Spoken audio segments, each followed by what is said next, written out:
ఇక ఎంపీ స్థానాలకు సంబంధించి మొత్తము 13 ఎంపీ స్థానాలను కూడా ప్రకటించారు. మొత్తం 13 ఎంపీ స్థానాలకు సంబంధించి 25 ఎంపీ స్థానాలు ఉన్నటువంటి నేపథ్యంలో ఇప్పటికే టీడీపీ జనసేన కూటమికి సంబంధించి 8 పార్లమెంట్ స్థానాలు తీసుకున్నటువంటి నేపథ్యంలో ఇక్కడ 13 ఎంపీ స్థానాలను కూడా అభ్యర్థుల్ని ఖరారు చేస్తూ కూడా లిస్టును ప్రకటించారు. శ్రీకాకుళంకి సంబంధించి రామ్మోహన్ నాయుడు, విశాఖకు సంబంధించి భరత్, అమలాపురంకు సంబంధించి గంటి హరీష్, ఏలూరు పుట్ట Mahesh Yadav, Vijayawada Kesineni Chinni, Guntur Pemmasani Chandrasekhar, Narasaraopet Lavu Srikrishnadevarayalu, Bapatla T Krishnaprasad, Nellore Vemireddy Prabhakar Reddy, Chittoor D Prasadarao, Kurnool Nagaraju, Nandyal Byreddy Shabari, Hindupur BK Parthasarathy. So మొత్తం 13 పార్లమెంటు స్థానాలకు సంబంధించి కూడా అభ్యర్థుల్ని ప్రకటించారు. సో ఈ 13 పార్లమెంటు స్థానాలకు సంబంధించి కూడా ఎక్కువగా నరసరావుపేటకి సంబంధించి ఏదైతే వైసీపీలో టికెట్ ఆశించి బెంగపడినటువంటి లావు శ్రీకృష్ణదేవరాయలకి మళ్ళీ తిరిగి టీడీపీలో జాయిన్ చేసుకుని అక్కడ టికెట్ ఇచ్చారు. సో అక్కడ నరసరావుపేటలో మాజీ మంత్రి అనిల్ యాదవ్ అక్కడ పోటీ చేయబోతున్నారు కాబట్టి ఇక్కడ ఈ నియోజకవర్గంలో ఎక్కువ టఫ్ ఫైట్ ఉండబోతుంది. ఇద్దరి మధ్య హోరాహోరీ ఉండే అవకాశం ఉంటుంది. ఎందుకంటే ఒక సిట్టింగ్ ఎంపీ మళ్ళీ పార్టీ మారి టీడీపీలో చేరి పోటీ చేయబోతున్నారు. ఇక మరొక మాజీ మంత్రి అక్కడ ఎంపీగా పోటీ చేయబోతున్నారు కాబట్టి ఈ నియోజకవర్గం పైన ఎక్కువ ఫోకస్ కనిపిస్తూ వస్తుంది. ఇక మరోవైపు గుంటూరుకు సంబంధించి పెమ్మసాని చంద్రశేఖర్ చాలా ఇండస్ట్రియలిస్ట్, ఆయన ఒక సాఫ్ట్వేర్ పర్సన్గా ఉన్నారు. రాజకీయాలకు సంబంధించి టీడీపీకి సంబంధించి 2009 నుంచి ఎంతో ఎన్ఆర్ఐ విభాగంలో పనిచేస్తూ ఆ పార్టీకి ఎంతో సేవ చేసినటువంటి వ్యక్తి ఉన్నారు.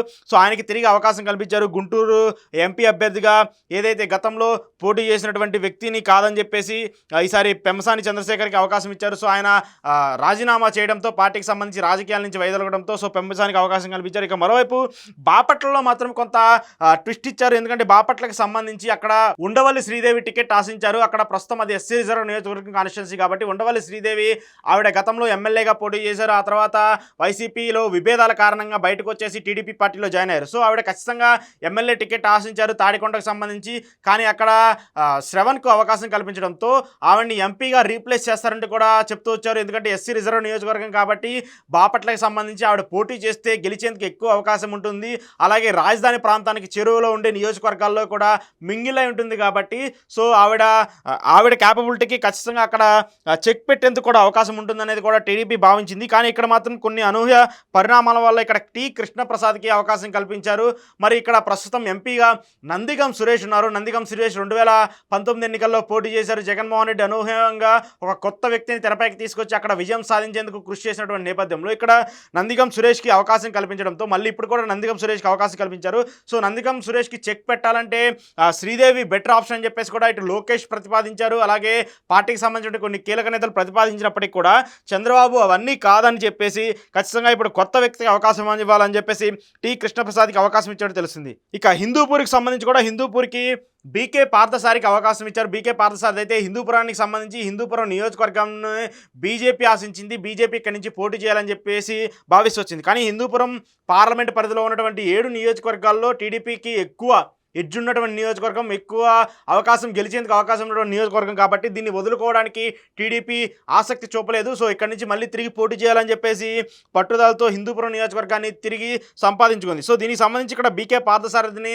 రంగంలోకి దింపుతుంది. మొత్తం 13 పార్లమెంటు స్థానాలకు సంబంధించి ముందుగా ఎవరైతే ఆశించారో టికెట్లు వాళ్ళకే ఇచ్చినట్టు తెలిసింది. ఒక విజయవాడ సంబంధించి కేసినేని నాని మనం గతంలో చెప్పుకున్నాం, ఆయన అక్కడ కొన్ని విభేదాల కారణంగా వైసీపీలో జాయిన్ అయ్యారు. ఇప్పుడు ఆయన సోదరుడు కేసినేని చిన్ని విజయవాడలో పోటీ చేయబోతున్నారు. సో అన్నదమ్ముల మధ్య గట్టి పోటీ ఉండబోతుంది విజయవాడకు సంబంధించి.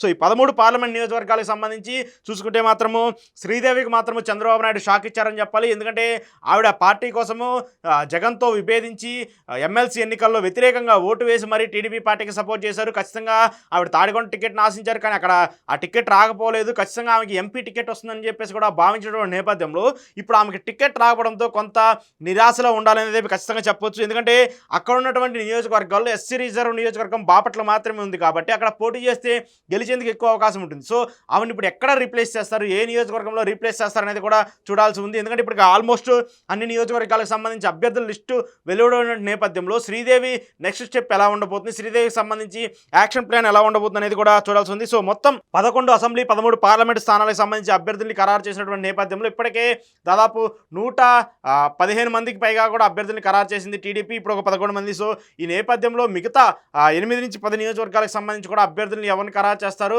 గంటా శ్రీనివాసరావు, దేవినేని ఉమాకి సంబంధించి ఎలాంటి ఆల్టర్నేటివ్స్ చంద్రబాబు నాయుడు చూస్తారనేది కూడా చూడాల్సి ఉంది. ఎందుకంటే వీరిద్దరూ చాలా కీలక నేతలు టీడీపీ పార్టీకి సంబంధించి. టీడీపీ పార్టీలో ఎందుకంటే 2014 ఎన్నికల్లో కానివ్వండి, 2019 ఎన్నికల్లో కానివ్వండి గంటా గెలిచారు కానివ్వండి, దేవినేని ఉమా ఓడిపోయారు. సో ఓడిపోయినప్పటికీ కూడా పార్టీని నిలబెట్టేందుకు, పార్టీ కార్యకర్తల్ని యాక్టివ్గా ఉంచడంలో వీళ్ళిద్దరు కీలక రోల్ పోషించారు. సో ఈనాటి నేపథ్యంలో వీళ్ళిద్దరిని ఎక్కడ రీప్లేస్ చేస్తారు, ఎలాంటి అవకాశం కల్పిస్తారనేది మాత్రము సస్పెన్స్గా ఉంది.